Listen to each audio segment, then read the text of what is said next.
Once again, we welcome you all, the English congregation, for this English worship service. We thank God and we praise God for His faithfulness towards your life.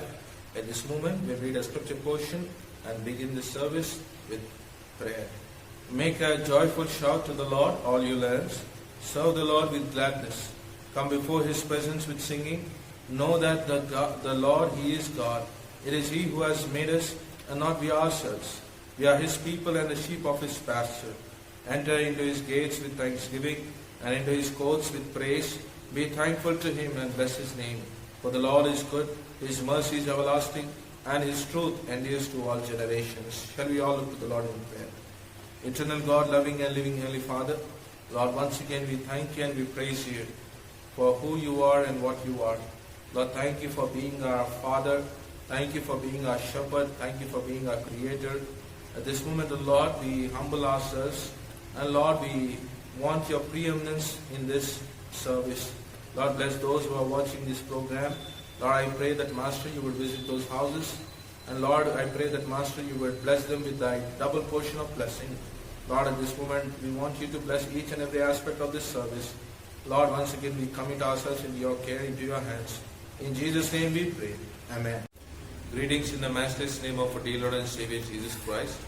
Once again, we welcome you all for this English worship service. The scripture portion for our meditation is taken up from the epistle to Titus, Titus chapter 2, verses 11 to 15.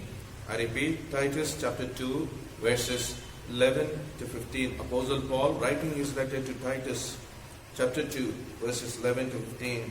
For the grace of God that brings salvation is appeared to all men, teaching us that denying ungodliness and worldly lust, we should live soberly, righteously, and godly in the present age, looking for the blessed hope and glorious appearing of our great God and Savior, Jesus Christ, who gave Himself for us, that He might redeem us from every lawless deed and purify for Himself His own special people, jealous for good works.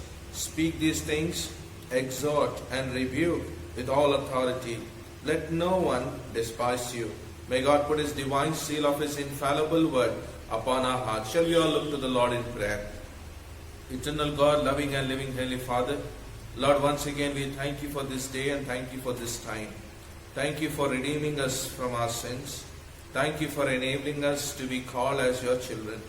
At this moment, O Lord, as we come to meditate upon Thy word, O Lord, Your word is quick, Your word is powerful, Your word is sharper than any two-edged sword. O Lord, Your word is like a mirror which shows our sins, and Lord, which shows our infirmities. At this moment, O Lord, we want You to speak to us.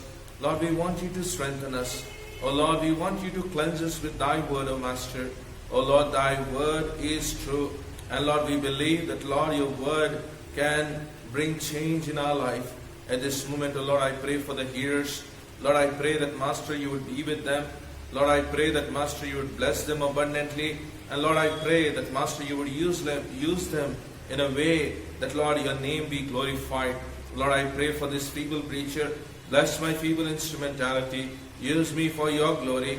Oh Lord, I surrender ourselves at Thy feet. Lord, we want You to empower us and use us for Your glory. Once again, we give You thanks and we give You praise.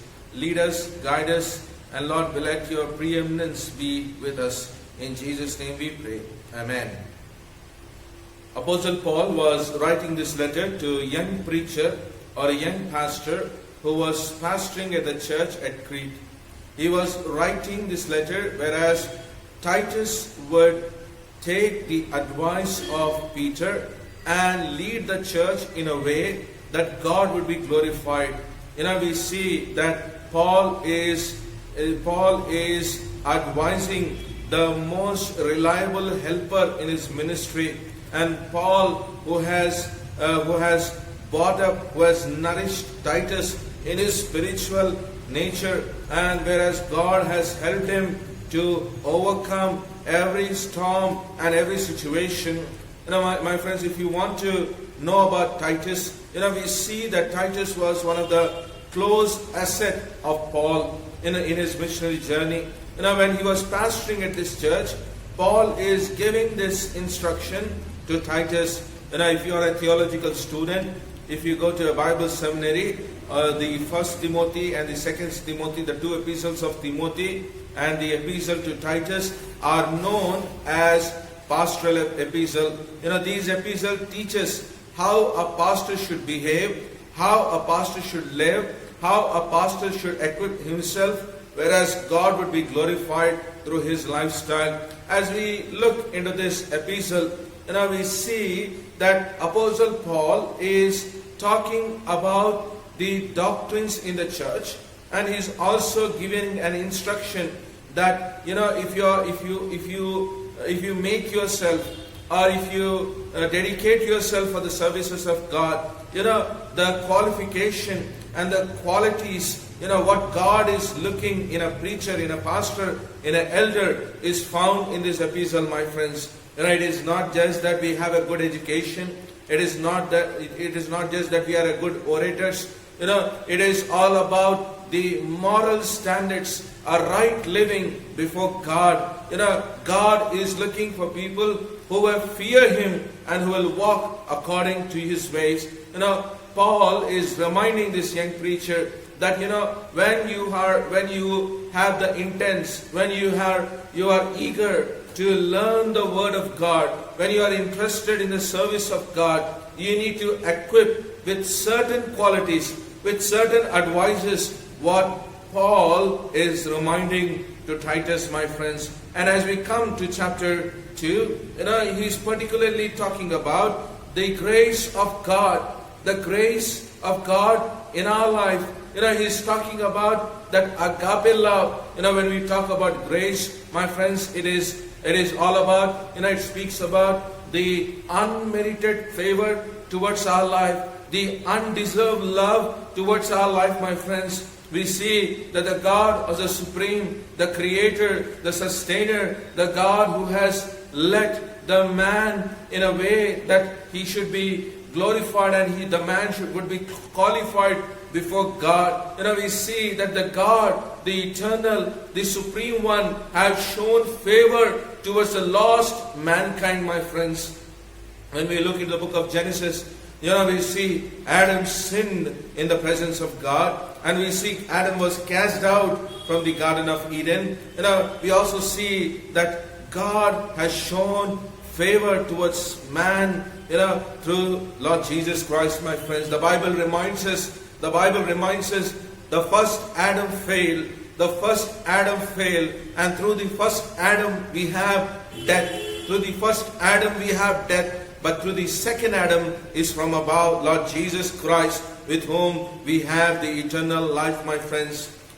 We might be brought up in a Christian family. We might have several. We might have heard several sermons on grace and the love of God, and we might have. We might be a good Bible reader, and not only that, my friends. We might be coming from a conservative family, who has a daily prayer, daily devotions. But yet, my friends, let me remind you, it is nice to know God's Word. It is nice to know God's Word. It is even better to practice it. It is nice to know God's Word. It is even better to practice the God's Word, my friends. God is looking for the people who will not only hear the Word, but they will also practice. God is looking for people who will not only hear the Word, but they will also implement it in their daily life. As we look into as we consider about the grace, it gives an awesome thought, my friends. When we take a moment and consider the grace of God, it gives an awesome thought to our minds. It means that any sinner can be saved. When we talk about grace, when we talk about the grace of God, it speaks about any sinner. Any sinner can be saved, my friends. When we consider Apostle Paul's life, he was the persecutor. He persecuted the church. And not only that, he killed, he slayed people in the name of religion. And Paul is writing this letter to the young preacher, and he's saying that if there is anyone who deserves the wrath of God, anyone who is punishment to death, it is me, because he was so brutal and where he has killed several people. But we see the grace of God has transformed his life, my friends. People fail to understand.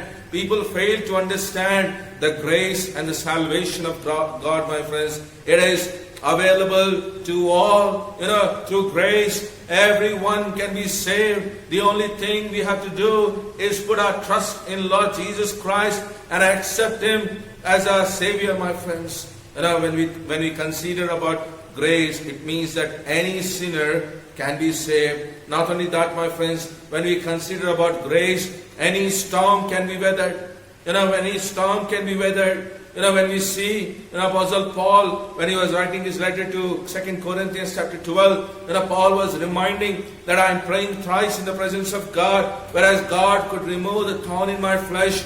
And he says, God replied in this way, saying, my grace is sufficient to you. My grace is sufficient to you. This morning, my friends, if you are going through tough times, if you are facing the hardest time of your life, if you are going to the battles and the challenges of life, God is saying, my grace is sufficient to you. Amen. God is saying, my grace is sufficient to you. Grace is so powerful that any storm can be weathered. Not only that, my friends, grace, through grace, when we consider about the word grace, any situation can be faced. Any situation can be faced, my friends. This morning, I don't know what situation you are facing. I don't know what hurdles you are going through. Let me remind you, my friends, that any situation, no matter it is the heights, it is the depths, let me tell you that God is giving us the enabling power to face the storms of our life. God is giving us the power to face the situations of our life. At this moment, my friends, grace can give us the strength to face any situation, my friends. It is so brilliant, and my heart really rejoices when I hear the hymnal, Amazing Grace, Amazing Grace. That's how sweet that sounds. My friends, this passage is one of the clearest in the Bible. This passage is one of the clearest in the Bible on grace and its results, my friends. As we read the passage, Titus chapter 2, verses 11 to 15, it clearly informs us, it clearly describes us and indicates us about grace and its results, my friends. This morning, at this moment, I want to entitle my sermon as Wonderful Grace of Jesus. Wonderful Grace of Jesus. As we consider about the wonderful grace of Jesus in this passage, I want to bring to your notice 3 quick thoughts, then I will close, my friends. The very first thing I want you to notice that the grace of God transforms our life. The grace of God transforms our life, my friends. The grace, in other words, let me put it in this way, the grace of God transfigures our life. Not only that, the grace of God changes our life. It changes our behavior. It changes our walk. It changes our lifestyle. When we consider about the grace of God, in verse number 11 of chapter 2 of Titus, it says, for the grace of God that brings salvation has appeared to all men. My friends, the very first thing when we look about the transformation, about in the grace of God, the change in the grace of God, it brings salvation, my friends. Salvation is nothing but you are rescued from a battle. Salvation is nothing but you are rescued from the pit. Let me put it in this way. Salvation is that you are escaped from the wrath of God, the punishment of death.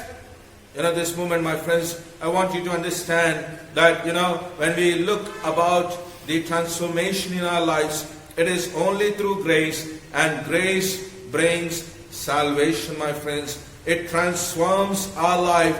It brings us closer to God. As Christians, it really brings joy in our hearts, when we hear the word of salvation, my friends. No matter what the world, how the world accuses us, no matter how the world watches us, no matter what the people falsely accuse us, but the word salvation gives us the joy that we belong to Christ, and Christ has redeemed us from the penalty of sin, and Christ has transformed our life. No matter people believe it not, but our salvation is personal experience, my friends. And as we read in Romans chapter 4 verses 4 and 5, we see Apostle Paul writing to Romans. He says that now to him who works, the wages are not counted as grace, but as debt. The one who works, the wages are counted as debt. In verse number 5 it says, but to him who does not work, but believes on him who justifies the ungodly, his faith is accounted for righteousness. Paul is reminding to the Roman believers that it is by grace we are justified before God. A man is declared righteous. The man is free from every accusation, every blame which was set upon him. Man is set free through the grace of God. Amen. Now this moment, my friends, when we talk about the transformation in our life, it speaks about the change, my friends. It is by grace. And not only that, as we read Romans chapter 5 verse 20, it speaks about that. Moreover, the law entered that the offense might abound, but where the sin abound, grace abounds much more. It speaks that where the sin abound, grace abound much more. Where the sin was excelling, where the sin was counted as plenty, where it was counted as the thing in as much as which is unbearable, by the grace of God, it was all cleansed in the blood of Jesus Christ, my friends.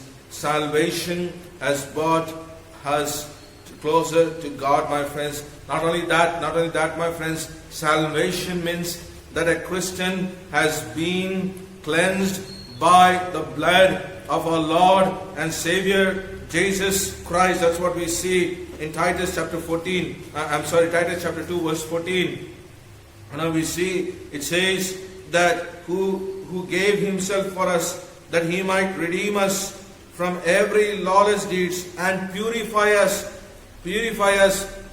for himself, his own special people. Christ has cleansed us from the stain of sin. Whereas our lives were stinking, if people are to count about their greatness, people are to count about their excellence, let me tell you, my friends, we are not saved. If you are boasting about your family heritage, let me tell you, it will not save you. But let me remind you, only the precious blood of Jesus Christ gives us that cleansing, and there is 100% purity, 100% cleanliness in our life, my friends. At this moment, I want you to understand that, my friends, salvation means that the Christian has been delivered eternity from the penalty of sin. A Christian has been delivered to eternity from the penalty of sin. That's what we see in Romans chapter 6 verse 23. And it says, the wages of sin is death, but the gift of God is eternal life. It is eternal life. Not only that, my friends, in John chapter 10 verses 27 to 30, we see 27 to 30. My sheep hear my voice, and I know them, and they follow me, and I gave them eternal life, and they shall never perish, neither shall anyone snatch them out of my hand. My Father who has given them to me is greater than all, and no one is able to snatch them out of my Father's hand. I and my Father are one. We see that, we are the sheep of Jesus Christ, and Jesus here is proclaiming and is claiming that his sheep hears his voice. My friends, from as we are redeemed from sin, from the guilt of sin, from the penalty of sin, let me tell you, we are called as his sheep. We are rescued for the eternity, my friends. We are rescued from that judgment. We are rescued from that hell, and we are rescued from that severe punishment, the tribulation from God, my friends. At this moment, my friends, salvation delivers us to eternity from penalty. Not only that, my friends, salvation assures us the heaven. Salvation assures us to heaven, my friends, as we read John's Gospel, chapter 11, verses 25 to 26. And it says, 25 to 26 says, Jesus said to her, I am the resurrection and the life. He who believes in me, though he may die, he shall live. And whoever lives and believes in me shall never die. Do you believe this? My friends, God, Jesus Christ is assuring to the Martha and Mary, the sisters of Lazarus. He is saying that that whoever believes in me will not die. They will have the power of resurrection and as transformation, the change, the salvation. It brings us the surety of heaven, my friends. Not only that, God's grace not only transforms our life, God's grace trains us, my friends. It teaches us, it trains us how to live, how to walk, how to behave, how to overcome the temptation. And in the salvation of God, it trains us that how we are to equip ourselves for the kingdom of God. Whereas we see that we deny the ungodliness, we deny the lustful desires, where we won't yield to the fleshy things, and where we completely forsake the things which will hinder our fellowship with God. As we see in verse number 12, in Titus chapter 2, verse number 12, it says, teaching us that denying ungodliness and worldly lust. Let me bring you to your notice, my friends, that the grace of God teaches us, it trains us, my friends, to avoid the negative side of Christianity. The grace of God teaches us to avoid the negative side of Christianity, my friends. The ungodliness, we need to avoid the ungodliness. Anything that does not glorify God is an ungodliness, my friends. That's what Apostle Paul was saying to the church at Corinth, Corinthians chapter 10, verse 31. Paul was reminding them that therefore, whether you eat or drink, or whether you do, whatever you do all to the glory of God. That in which there is no God is ungodliness, my friends. It is a sin in the sight of God. It is an abomination in the sight of God. At this moment, my friends, grace teaches us that to avoid the negative sides, the negative things in our lives, my friends. The first thing is ungodliness, and not only that, my friends, the worldly lust. The worldly lust. That's what we see in John's epistle. 1 John chapter 2 verse 15. It says, 1 John chapter 2 verse 15, it says, do not love the world or the things in the world. If anyone loves the world, the love of the Father is not in him. We need to avoid the worldly lust, my friends. We need to avoid the worldly lust. Not only that, in James chapter 4 verse 4, it reminds us, James reminds us, James chapter 4 verse 4, do you not know that friendship with the world is an enmity with God? Whoever therefore wants to be a friend of the world makes himself to an enemy to God. And I hear people saying, I am the king of the world. I hear people saying, I want to rule this world, I want to win this world. But the Word of God reminds us, if a man wins the whole world, and loses his own soul, what does it profit? What does it profit? Grace teaches us to avoid the worldly lust, my friends. Worldly lust. We see young people, who are deeply immersed in the worldly things. We see before this COVID-19 was affected, before it came to existence, we see the lifestyle of the people. There were many people who were enjoying, they were eating, they were drinking, they were making parties. But let me tell you, my friends, everything went in a vain. All their worldly habits, all their worldly custom, everything vanished away. Life is all about depending upon our God. Life is all about to know the Master for our life, my friends. Let me put this again. Let me make this statement again, that the purpose of life is not to find freedom. The purpose of life is not to find freedom, but to have a Master in our life, my friends. A Master in our life. At this moment, as we read the scriptures, it reminds us that the grace of God trains us to avoid ungodliness and worldly lust. Not only that, my friends, the grace of God teaches the positive side of the Christianity, what to do. It teaches us the positive side of the Christianity, of what we should do. As we read Titus chapter 2 verse 12, and it says that we should live soberly. We should live soberly. A big change must take place in our life, my friends. That our character is transformed. There is a change in our character. There is a change in our lifestyle, my friends. That's what we see Apostle Paul writing his letter to Colossians chapter 3. Colossians chapter 3 verses 5 to 10. Therefore put to death your members which are on the earth, fornication, uncleanness, passion, evil desire, and covetousness, which is idolatry. But of these things the wrath of God is coming upon the sons of disobedience, in which you yourself once walked when you lived in them. But now you yourself are to put off all things, anger, wrath, malice, blasphemy, filthy language out of your mouth.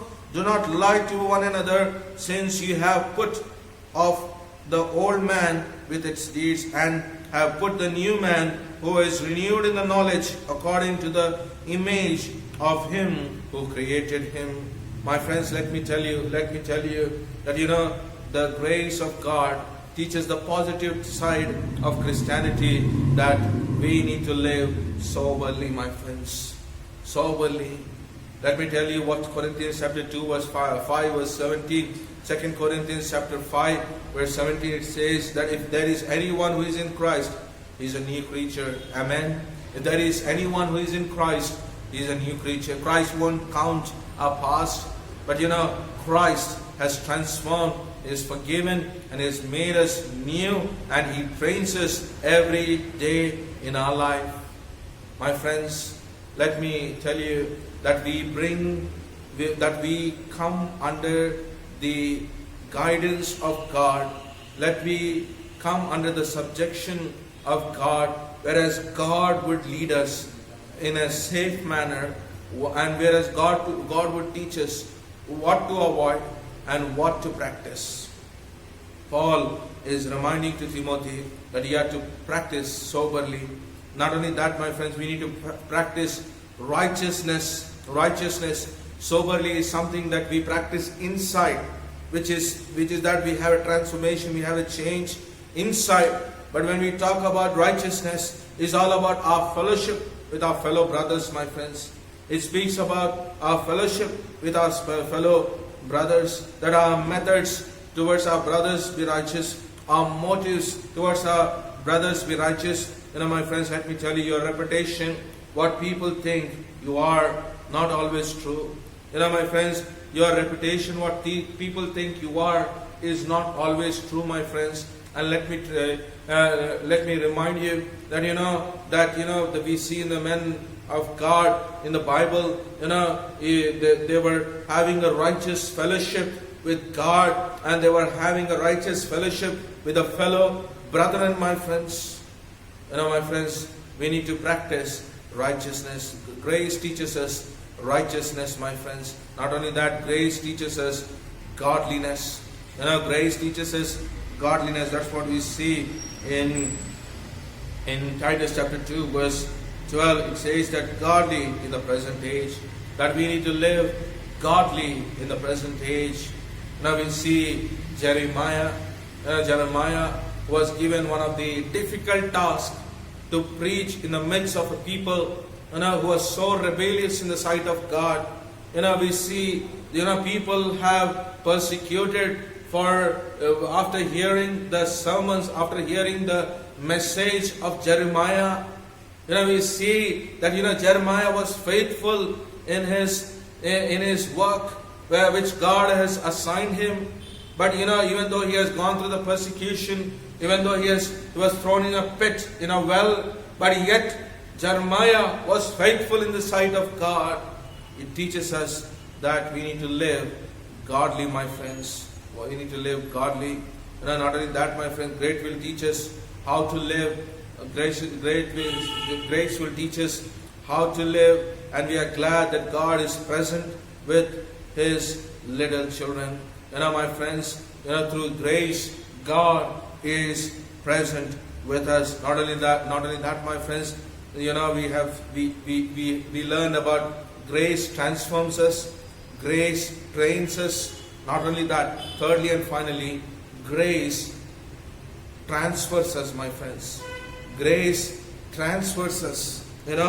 As we look in verses 13 to 14 of Titus chapter 2, chapter 2 verses 13 to 14, looking for the blessed hope and the glorious appearing of our Lord, of our great God and Savior Jesus Christ, who gave Himself for us, that He might redeem us from every lawless deeds and purify for Himself His own special people, and jealous for His work. Now we see that the grace of God will transform us, my friend. It will transfer us, my friends. It will not only transform us from our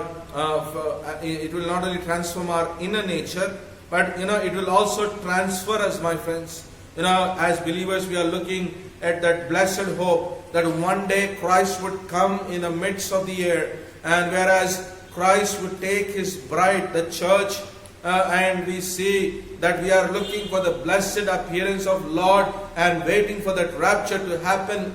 As we Christian who will equip ourselves in the grace of God, we are waiting that in the grace of God we will be transferred, my friends. We will be transferred from earth to heaven. We will be going to the place, where the streets are made of gold. We will be going into the glorious presence of our God and Savior Lord Jesus Christ. It will transfer us. It will transfer us, my friends. In a twinkling of eye, we will be in the presence of God. At this moment, my friends, as we see, the believer segregates, it segregates us from the rest of the world. World does not know, where they are going after death. World does not have this hope.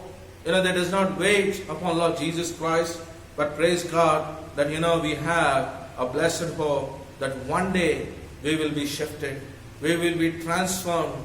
We will be transferred from earth to heaven, my friends. We will be promoted to glory, my friends.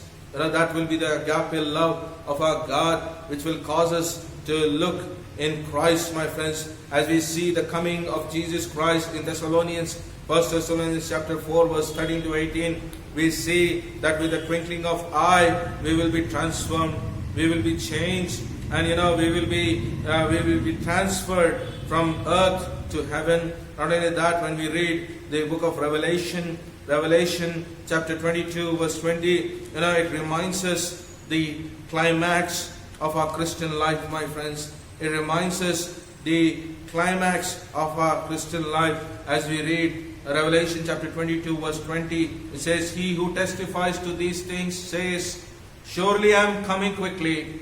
Amen. Even so, come, Lord Jesus Christ."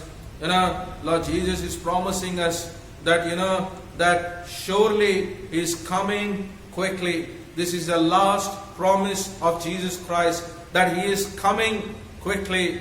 This is the last promise. This is the last provision of our Lord and Savior Jesus Christ. Surely He is coming, and we need to be prepared, my friends. It is in the grace, that through grace of Lord Jesus Christ, we will be transferred from earth to heaven. Now we will be promoted from earth to heaven, and God is instructing us that surely He is coming. He is coming, and we need to prepare in His grace. At this moment, my friends, as believers, we need to praise God, and we need to acknowledge what we have heard at this moment, that grace transforms us, grace trains us, it teaches us. Not only that, grace, it transfers us, my friends. As believers, we need to praise God, and we need to thank God for this blessed hope as we commit ourselves at the feet of Jesus. And it is my prayer that we all experience and we all enjoy the wonderful grace of Jesus. Shall we all close our eyes and look to the Lord in prayer?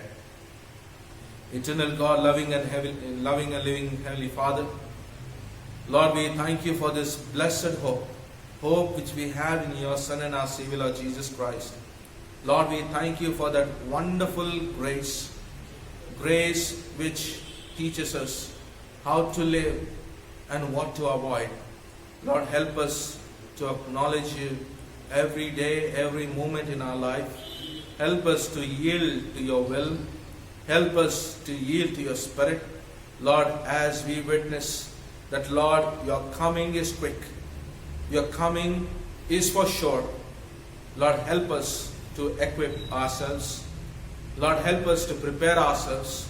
Lord, let the lamp burning in our hearts.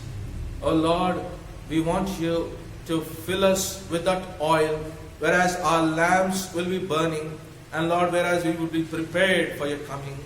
Once again, O Master, we surrender ourselves at Thy feet. Bless the hearers. Help them to walk in Your way. Help them to equip themselves according to Your word. And Lord, be with them, and Lord, strengthen them. We surrender ourselves at Thy feet. In Jesus' name we pray. Amen. Our Father who art in heaven, hallowed be Thy name. Thy kingdom come. Thy will be done on earth as it is in heaven.